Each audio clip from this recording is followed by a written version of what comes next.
You know, most business advice you hear is all about competition, right?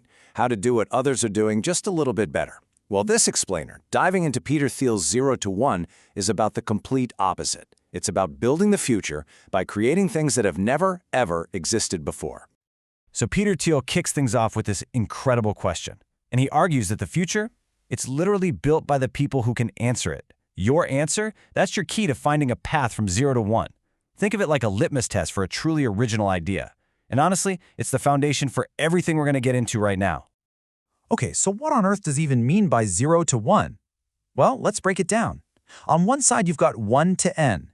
This is basically horizontal progress. Think globalization. You take something that already works, like, say, a successful restaurant, and you just copy it, opening up new locations. It's just more of the same. But on the other side, you have 0 to 1. Now that is vertical progress.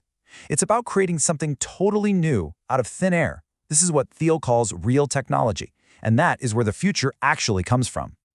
All right, let's dive into the first huge and maybe the most controversial idea in this whole book. I want you to forget everything you probably learned in business school about how great competition is. Seriously, Thiel's argument is that your goal isn't to win the race, it's to escape the race altogether. I mean, we're always taught that competition is this amazing engine of capitalism, right? That it's the sign of a healthy market. But Thiel, he sees it completely differently. To him, it's more like a destructive war. Companies get so obsessed with beating their rivals that they totally forget about their actual customers. They end up just fighting over tiny scraps of profit until there's literally nothing left for anyone. And look, if you want a perfect example, just think about the U.S. airline industry. For decades, it has been a total bloodbath, just a brutal dogfight over who has the lowest price. And the result? Over its entire lifetime, the whole industry has made basically zero profit. Zero. Now, contrast that with a company like Google. By creating a monopoly in search, they've captured so much value that they have the freedom and the cash to actually invent the future. So, okay, if competition is the enemy, then what's the goal? What are you supposed to do? Well, Thiel's answer is actually pretty simple, but it's incredibly powerful. You need to become a creative monopoly. Now hold on. The word monopoly probably makes you think of some evil company crushing its rivals, right? But Thiel wants us to redefine it. A creative monopoly isn't about being a bully. It's about a company that is so incredibly good at what it does that no one else can even offer a close substitute. And that freedom, that's what frees them from the day-to-day battle for survival and lets them actually think and plan for the long term. So, what do these creative monopolies actually look like? Thiel points to 4 key traits. First, you've got to have proprietary technology that is at least, and this is key, 10 times better than the next best thing. Then you need network effects, where your product gets more valuable the more people use it. Think social media. Third, economies of scale, making it harder and harder for anyone to catch up. And finally, you wrap it all up and protect it with a super strong brain. Okay, so the theory sounds great, right? But how in the world do you actually build one? Well, the answer is a bit of a paradox. You have to start by thinking small, really small. And the very first step is actually just a mental shift. You need to stop trying to disrupt an existing industry. I mean, think about that word, disruption. It implies you're already in a fight, that you're defining yourself based on your competitor. No, the real goal is to create a totally new market, one that you can own entirely from day one. So here's the playbook. Step 1, you target a tiny, almost ridiculously specific niche market. Step 2, you absolutely dominate it. The classic example here is PayPal. They didn't try to take on the entire global financial system. Nope, they focused on one small group, eBay power sellers. Once they completely owned that little market, then and only then did they start expanding out. And this just flips another one of those startup cliches right on its head. We always hear about first mover advantage, right? Be the first one in. Thiel argues that what you really want is last mover advantage. The goal isn't to be the first person to show up to the party, it's to be the last company standing, the one that defines the entire category for years, maybe even decades to come. But look, having a brilliant strategy, that's just not enough.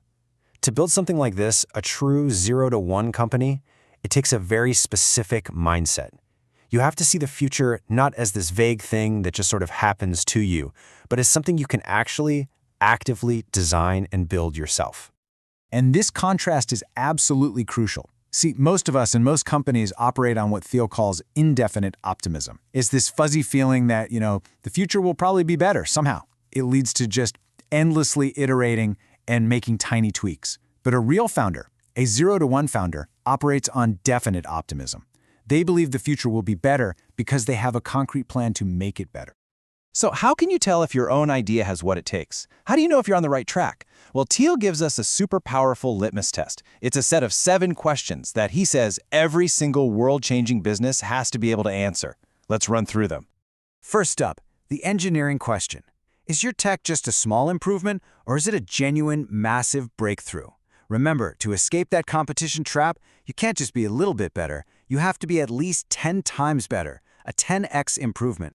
Question 2, the timing question.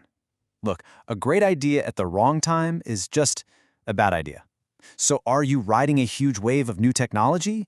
Or are you maybe way too early, or even worse, too late? You have to be able to answer, why is right now the absolute perfect moment to start this business? Number 3, the monopoly question. And this brings us right back to that strategy we talked about. Are you trying to grab a tiny 1% slice of a huge, super competitive market? Or have you found a small, maybe overlooked market that you can totally own right from the very beginning? Okay, question 4, the people question.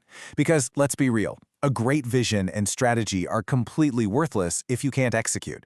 Do you have the right team? Not just smart people, but the right people. Do they have the specific skills and, just as important, do they all share the same vision to actually pull this thing off? Number 5 is the distribution question. This one gets overlooked all the time. Even the most amazing product in the world will not sell itself. You have to have a plan. How are you actually going to get your product into your customers' hands?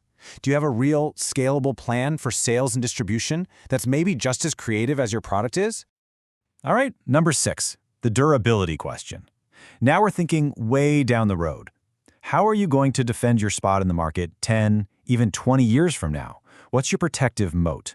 What makes you so sure you'll still be the last one standing? And finally, the big one, number 7, the secret question. This brings us all the way back to the very beginning.